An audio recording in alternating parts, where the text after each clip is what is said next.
Okay, it's been a while since my last video. I kind of took July off. Just there's been a couple things that have been going on in my life, so I just needed a little bit of time, and I think I just at the end of the day I think I overdid it. You know, at the beginning of the year I was trying to do all these things all at once, and I really just needed to take a little bit of time, you know. So I'm back, and I already recorded a full record haul, so spoiler alert.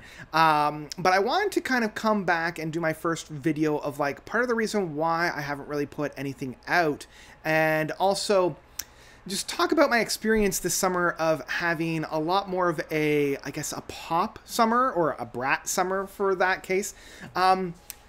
I have been diving deep into a lot of the modern pop music that have been coming out this year, and it's something that is very novel and foreign to me. You know, like, I used to listen to pop music when I was in middle school, so we're looking at between like 1997 to about 2001, 2002.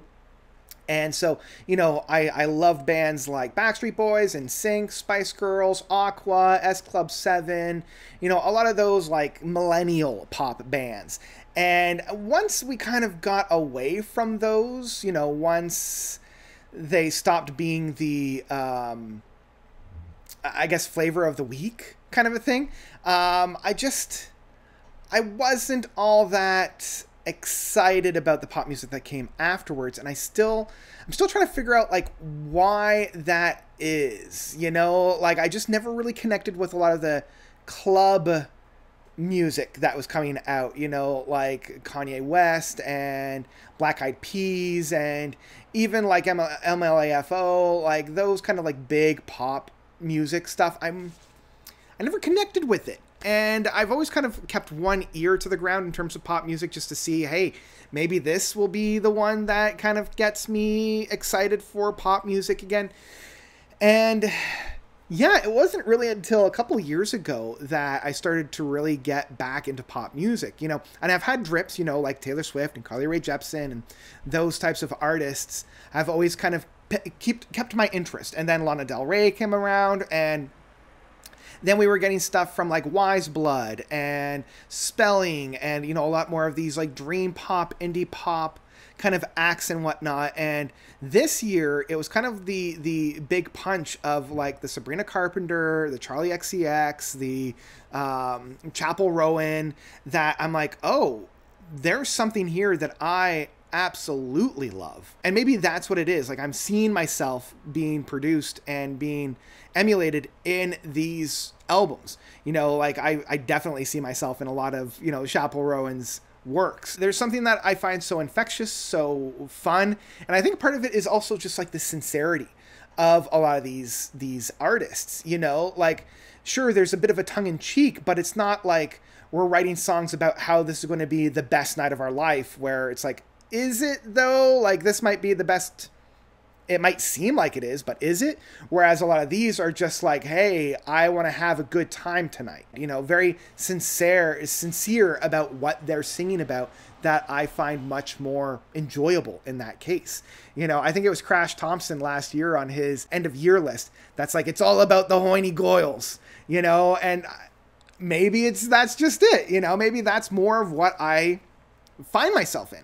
That came out not properly, but, you know, that style, that expression is one that I feel a little bit more, I don't know, I connect with a little bit more. So yeah, part of my experience with this is so, as I mentioned at the very beginning, so novel and so unique, but it's I think much more of a universal experience. You know, I remember the first time I was getting into more accessible prog, like getting into Dream Theater and whatnot, and not having to order the records and just being able to go into an HMV and picking up the album itself. Like, I'll still never hear it on the radio, I'll still never hear it on TV, but like, I remember going in and seeing like Dream Theater's records there for me to buy, instead of having to order it, or seeing Dream Theater on a Guitar Hero playlist, having that and being like, oh, I'm not the only one to know about this.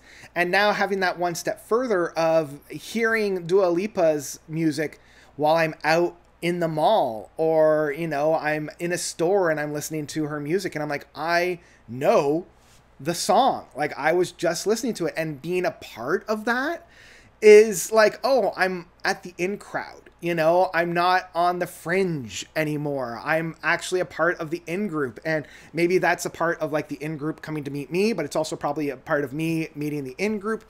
And I don't know, there's a part of like welcoming that I've very rarely experienced when it comes to music, because most of the time I'm so far off into the, you know, the niche side of things that it's like, I'm lucky if I'm talking about Haken and having somebody know who I'm talking about. You know, it's so odd to have, you know, somebody know that I'm talking about Anecdotin, or I'm talking about, you know, some of those smaller ones like Moon Safari. And it's not just the people that are so passionate about it online. You know, I can actually just sit down and talk about Chapel Rowan and how much her music means to me. And having somebody else be like, yeah, I know exactly who you're talking about, and I don't need any priming of the pump. So it's just so interesting and so welcoming. It's something that I'm still kind of getting used to as well, you know? So yeah, I'm still kind of grappling. And it's funny because like Spotify labels it as like regression pop. I think it's regressive pop, recession pop, not regression pop, recession pop, you know, kind of the 2020 pop music that's coming out nowadays. And I'm like, okay. Yeah, I'm still kind of grappling with that and trying to figure that out, because so much of my music identity is always wrapped up in, oh, I'm listening to music that nobody knows about. You know, it's a little hipster, but I've always tried to push against that. And I've always tried to been like, I want y'all to listen to this music. I want to be able to talk about it without having people stare at me like, who's Gazpacho? Who's Anathema? Like, who are these bands that you're talking about?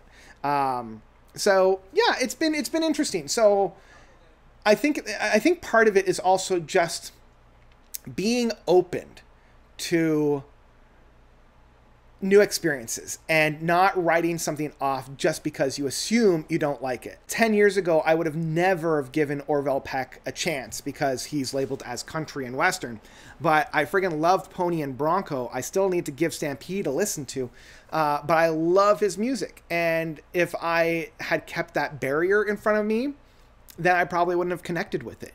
And luckily, because I've kind of thrown down all the barriers and it's just like, I'm just going to expose myself to anything and everything, that I'm thoroughly enjoying this process. You know, I'm thoroughly enjoying this whole community where I feel like I'm in the in crowd for once in my life. And it's such an interesting experience. So yeah, that's kind of my thoughts.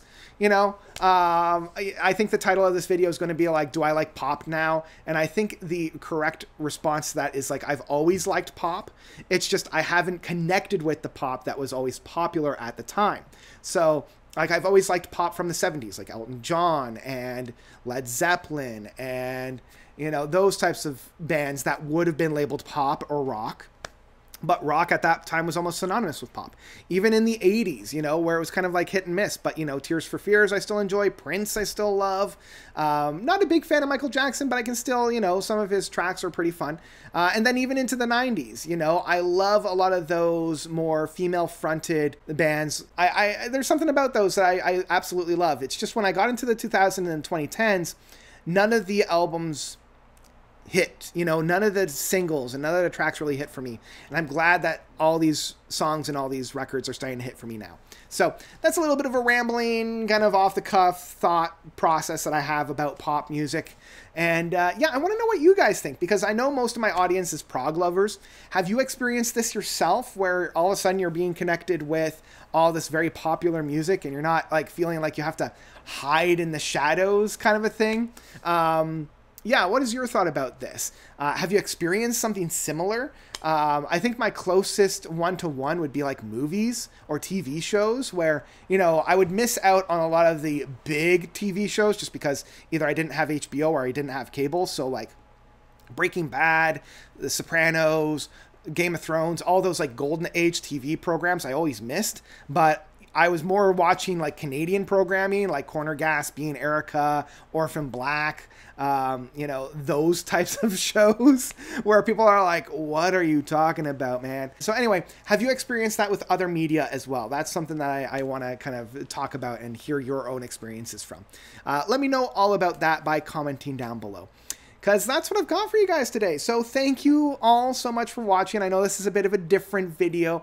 I think in August I'm going to be doing a couple more of these different kind of, not quite full-on essays, but maybe like semi-pseudo thought pieces. So I hope you'll enjoy those as well. So I'm going to leave you there. And I will say thank you all so much for watching. As always, you guys are definitely the best. And until next time, notes out.